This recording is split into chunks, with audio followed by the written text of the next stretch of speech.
ada demikian semua orang akan tahu bahwa kamu adalah murid-muridku, yaitu jika kamu saling mengasihi. Berarti faktor eksternalnya apa? Mengasihi. Saling mengasihi. Tadi faktor internal, Mazmur 42 ayat 2 haus akan Allah, Roma 12 ayat 2 pembaruan budi, Galatia 5 ayat 22 dan 23 buah roh. Eksternalnya kasih, Yohanes 13 ayat 35. Lalu parameter keduanya Efesus 4 ayat 12. Tolong Ten. Efesus 4 ayat 12.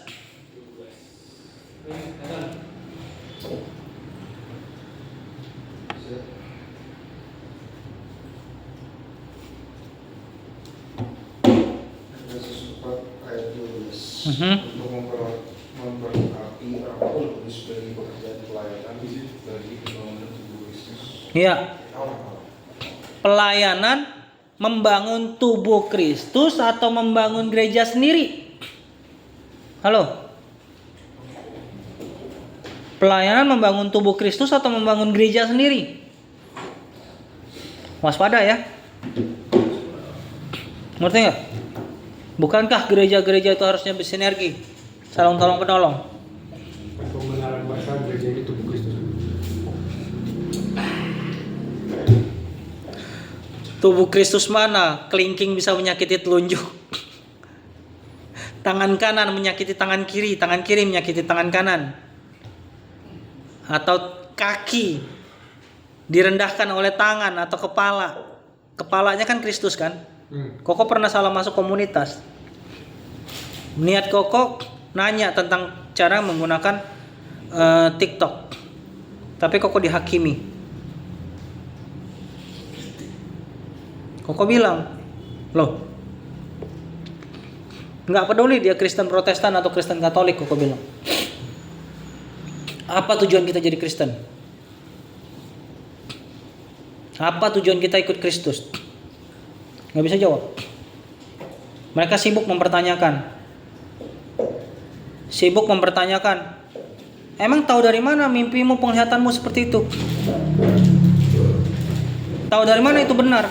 Aku bilang, saya uji sama mentor saya. Itu pun tidak saya langsung percaya. Mentor dari gereja mana? Dua-duanya. Dari Kristen Protestan maupun dari Kristen Katolik. Aku bilang, saya kemarin mimpi ketemu Bunda Maria. Kebetulan ini masuk forumnya Katolik. Saya mimpi ketemu Bunda Maria.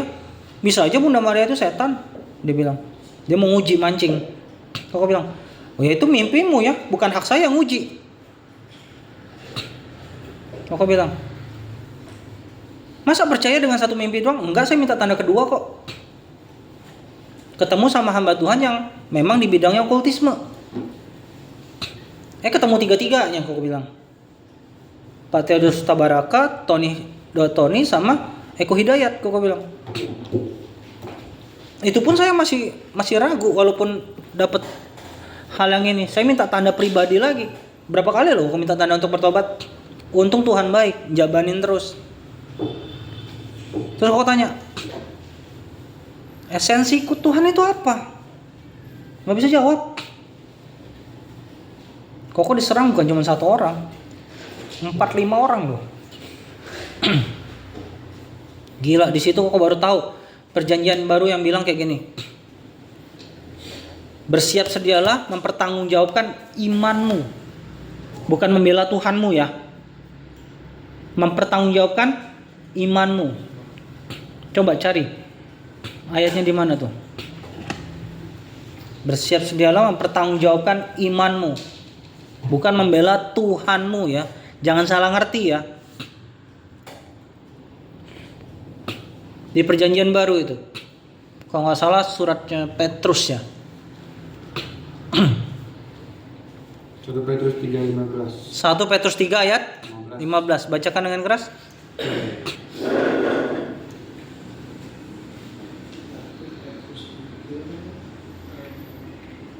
Tetapi kuduskanlah Kristus di dalam hatimu sebagai Tuhan dan siap sedialah pada segala waktu untuk memberi pertanggungjawabkan kepada tiap-tiap orang yang meminta pertanggungjawab dari kamu tentang pengharapan yang ada padamu.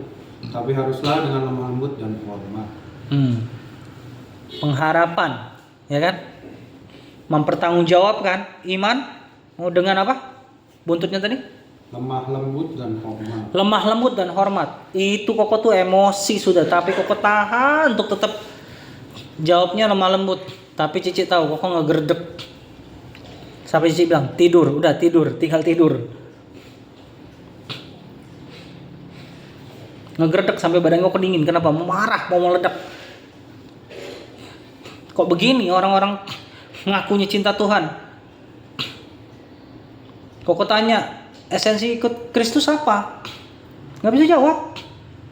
Aku bilang, tradisi lo lebih benar daripada ikut Kristusnya. Online apa apa? Online.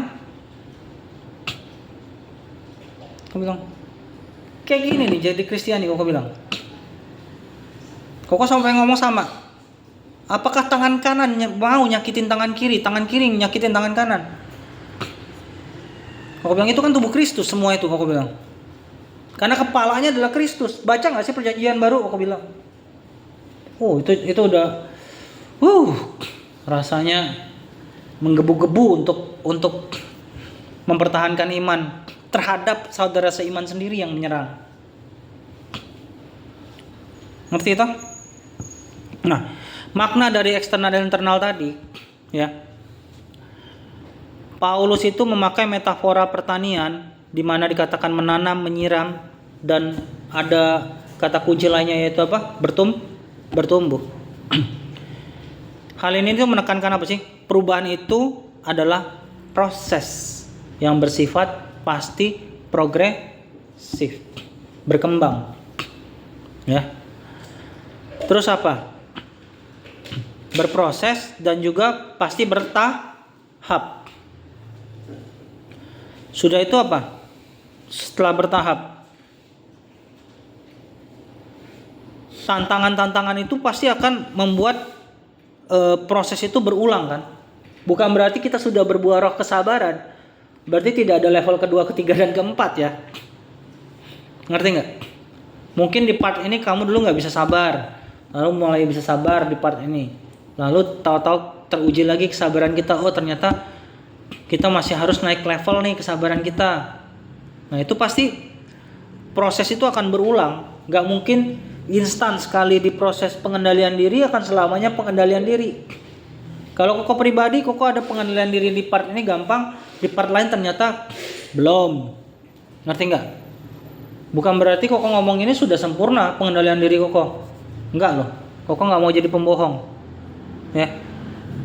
Koko tidak mau jadi pembohong. Murid Kristus harus siap jadi kitab terbuka. Tapi bukan berarti apa yang Koko lagi pelajarin ini Koko gembar-gemborkan di luar ngomong sebelum Koko menang. Kalau belum menang ngapain ngomong? Baru logos belum jadi rema, ngapain ngomong? Kalau sudah jadi rema baru ngomong. Ngerti nggak? Tadi pasti apa? Perubahan itu berproses dan bertahap. Ya. Nggak mungkin instan lah.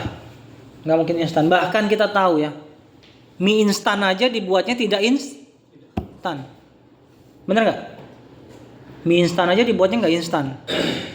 Nah, hal-hal yang perlu kita perhatiin dalam hal ini. Pertumbuhan sejati sama dengan sinkronisasi internal dan eksternal. Mengapa? 1. Jika hanya internal, kemungkinan cuma jadi privatisasi iman. Jika hanya internal, kemungkinan cuma jadi privatisasi iman. Kedua, jika hanya eksternal, kemungkinan besar cuma jadi aktivisme dangkal. Ya.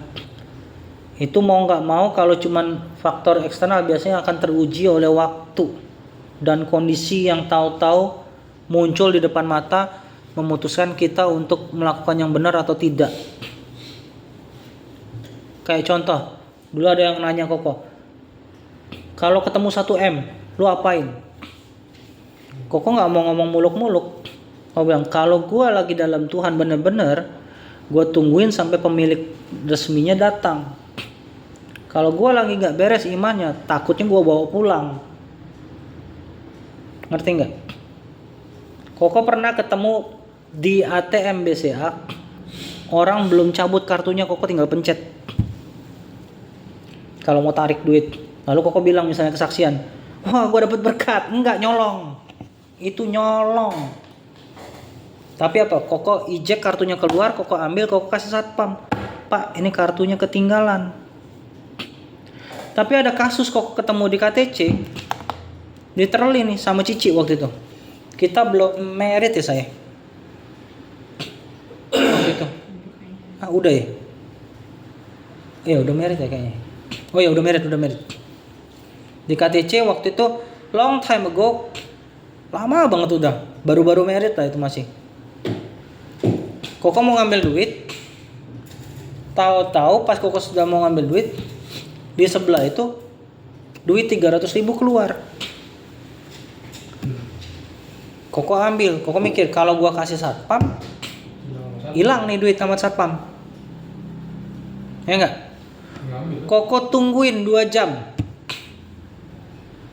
Dengan pemikiran gini, kalau nggak ada orang ini balik, ya udahlah duit ini gua kolektein ke gereja.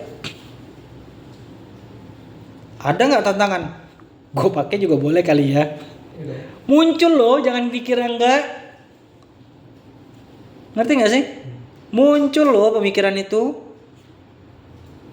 Jangan dikira enggak. Karena kita masih manusia. Paham? Nah, yang ketiga. Jadi jika hanya internal kemungkinan terjadi privatisasi iman, jika hanya eksternal kemungkinan jadi aktivisme dangkal atau legalisme doang, ya. Yang ketiga, jika seimbang, Kristus nyata dalam diri dan kesaksian hidup kita. Ngerti nggak? Kelihatan kita menjadi apa? Kitab terbuka. Seperti yang dikatakan dalam Perjanjian Baru. Ayat berapa?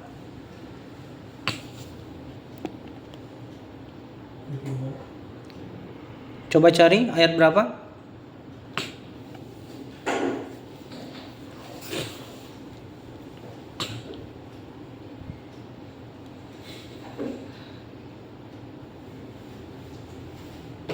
Sudah? Ayat berapa? Kitab terbuka. Kayaknya kalau Wahyu apa, coba bacain. Dalam tangannya yang menulis sebuah kitab kecil. Oh bukan. Itu bicara buka segel itu. Kita menjadi kitab terbuka. 2 Korintus. Coba bacakan. 2 Korintus pasal 3 ayat 3. 3 ayat 3, oke.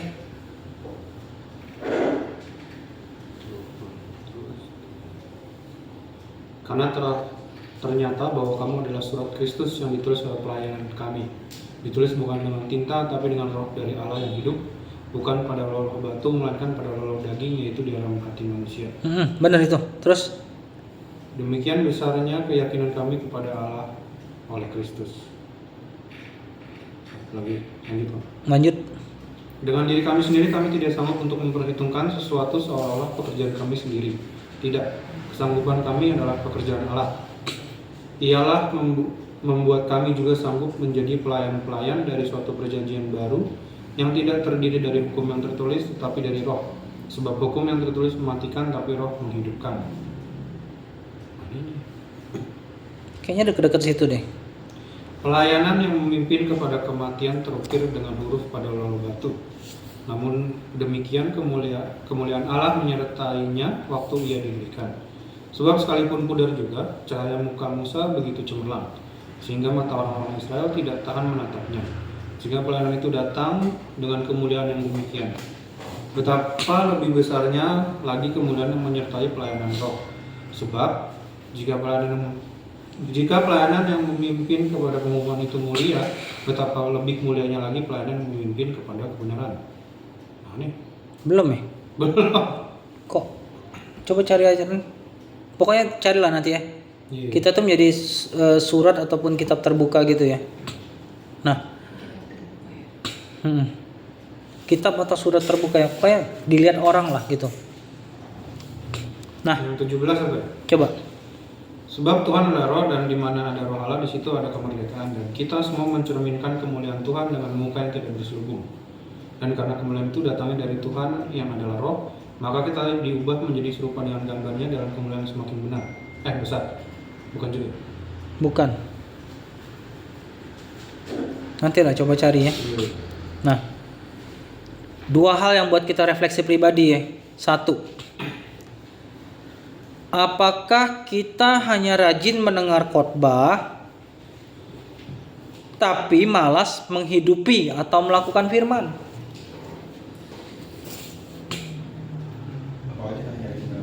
Apakah kita hanya rajin mendengar khotbah tetapi malas menghidupi ataupun melakukan firman? Itu yang pertanyaan refleksi pertama. Berlaku untuk semua orang ya, termasuk Koko sendiri ya. Koko nih nulis, makanya cobalah bikin refleksi pribadi selalu.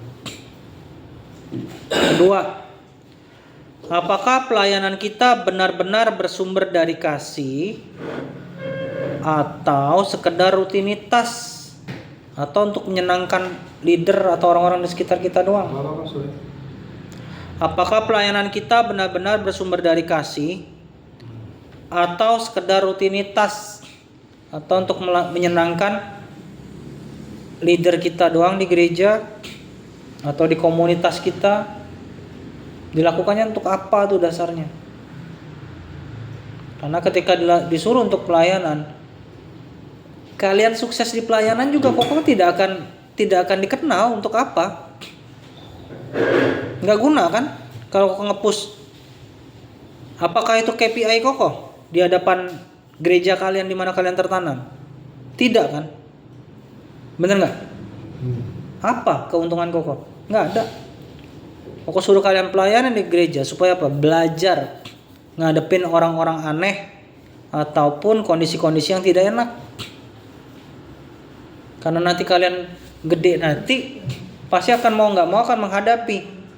Kalau kalian di kantor ngadepin gampang, kalian akan berbuat baik karena kalian menentukan gajinya kah, posisinya kah. Tapi ketika pelayanan di gereja atau mentoring orang, itu tidak mempengaruhi salary kalian secara langsung ya. Bukan bicara berkat dari Allah ya. Ngerti gak sih? Tapi menghadapi orang-orang bermasalah kayak gitu, bisa gak kita sambar? Bisa gak kita masih berbuah roh? Paham? Ilustrasi simpel ya. Personal trainer bisa memberi kita instruksi untuk latihan apa. Benar gak? Tangan kah, kaki kah, atau core kah, bagian perut, ya kan? Atau untuk latihan back kah, apapun itulah. Ya. Tetapi hasil otot tergantung latihan pribadi dan pola makan. Setuju nggak? Iya. Gereja dan pendeta anggaplah sama dengan personal trainer. Tetapi kita dong yang harus ngambil disiplin pribadinya. Baru kita bisa lihat apa? Hasilnya. Otot iman kita mau terbentuk nggak? Atau orang bilang kayak gini, aku tiap minggu ke KKR, tapi kenapa ya aku nggak pernah bisa main musik? Apa urusannya? Benar. Lu dengerin KKR, dengerin lagu rohani, lu emang lu kira lu nyembah Tuhan ataupun lu main musik sendiri? Enggak kan? Apakah kita ke gereja tiap minggu otomatis kita jadi Kristen? Atau kita tiap hari dengar mendadak kita tahu-tahu berubah agama gitu? Enggak kan? Enggak serentan itu kan iman kalian? Ya enggak sih? Nah, pandangan secara klasiknya ya. Kalau dari Calvin, Roh Kudus itu menumbuhkan iman melalui sarana anugerah. Roh Kudus yang menumbuhkan iman melalui sarana anugerah. anugerah itu akan sangat terasa. Ini pribadi Koko ya ngomong ya. Anugerah itu akan sangat terasa kalau ada masalah. Bener nggak? Bukan kita yang jadi sumber masalah ya. Jadi kalau mau dapat banyak anugerah, cobalah masuk dalam pelayanan. Apapun itu, nggak harus gereja. Ya, apapun itu nggak harus gereja. Pelayanan publik juga boleh. Jadi RT RW gitu misalnya, boleh kok. Biar ngerasain, oh gini ya rasanya ya. Direndahkan, nggak dianggap. Jadi tahu murni nggak ya, gua tuh ngebina, ngebimbing, melayani. Kalau dari Basilius, pertumbuhan itu sama dengan sinergia. Tulisannya SYNERGEIA, sinergia tulisannya gitu. Dimana maksudnya oleh Basilius ini apa? Kerjasama antara roh dan manusia.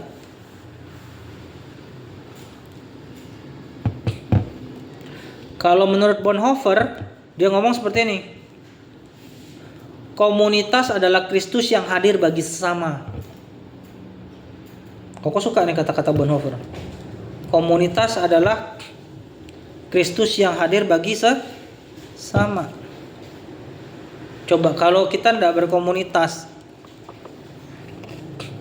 apa kita tahu ada orang yang kena problem, atau mungkin kita bisa sarankan sesuatu yang bagus ya dan tidak terkepikiran?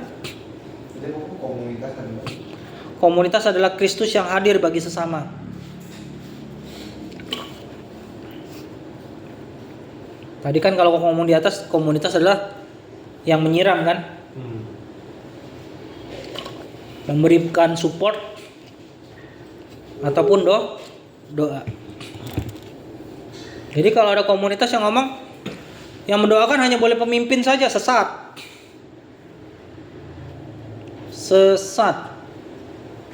Ya.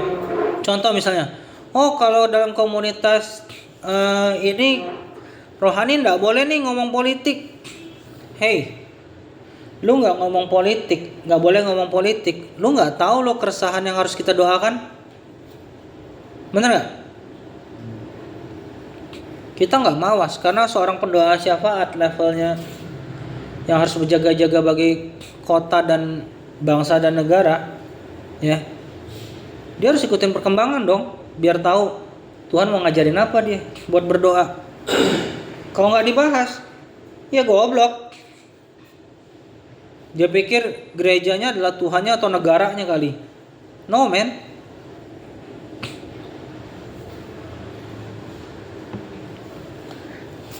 Tadi reflektifnya 2 sudah.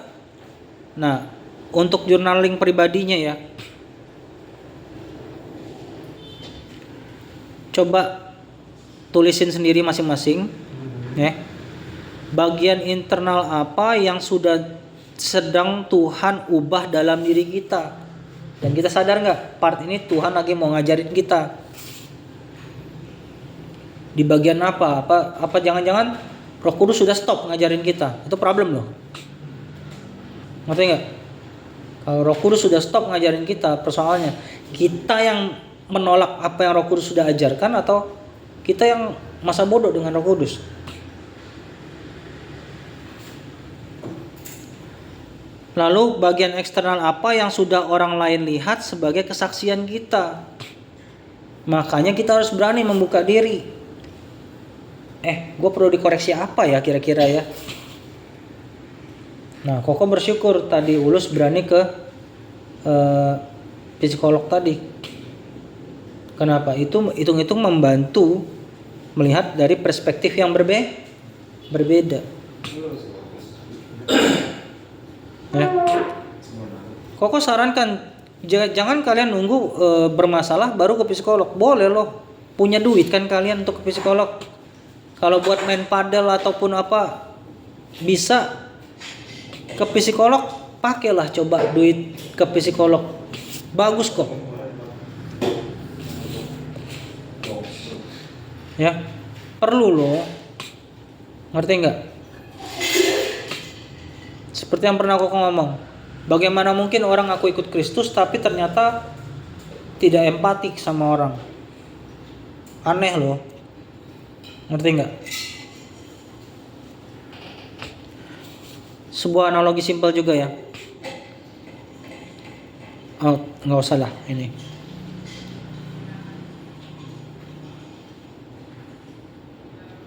Boleh lah. Analogi simpel ya. Tiap minggu dia ke gereja, ya. Dia bilang, tapi tiap minggu ke gereja, tapi iman saya stagnan, ya enggak? Jemaatnya nanya kayak gitu sama pendetanya, minta konseling gitu. Lalu pendetanya jawab, aduh bro, emangnya kalau tiap minggu ke gereja, ya, tapi nggak pernah nyatet khotbah, nggak pernah mau praktek iman, apa otomatis iman itu bertumbuh?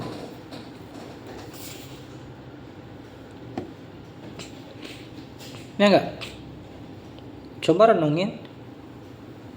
Terus bagaimana kalau kalian nanti dipercayakan Tuhan untuk mengajar orang lain kalau kalian tidak pernah membuat pengajaran pribadi yang teruji?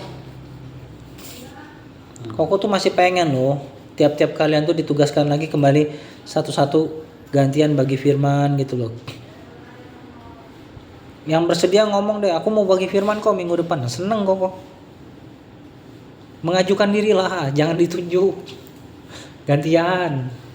Coba kalian berempat gitu. Atau yang rutin mau datang gitu. Jangan takut lah. Jangan takut.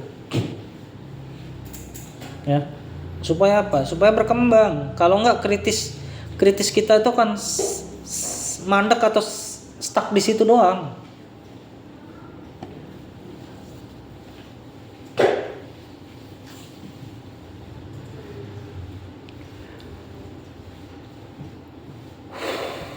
Sampai sini ada pertanyaan nggak? Belum. Aman? Yakin nggak ada pertanyaan? Iya. Kalau nggak ada, kok yang nanya nih. Tapi cukup lah ya. Tadi journaling sudah kau kasih, refleksinya juga harus kau kasih sudah. Ya. Tinggal kalian sendiri mikirin bagaimana mengaplikasikannya pribadi. Koko bilang bagus kalau kalian ke psikolog juga.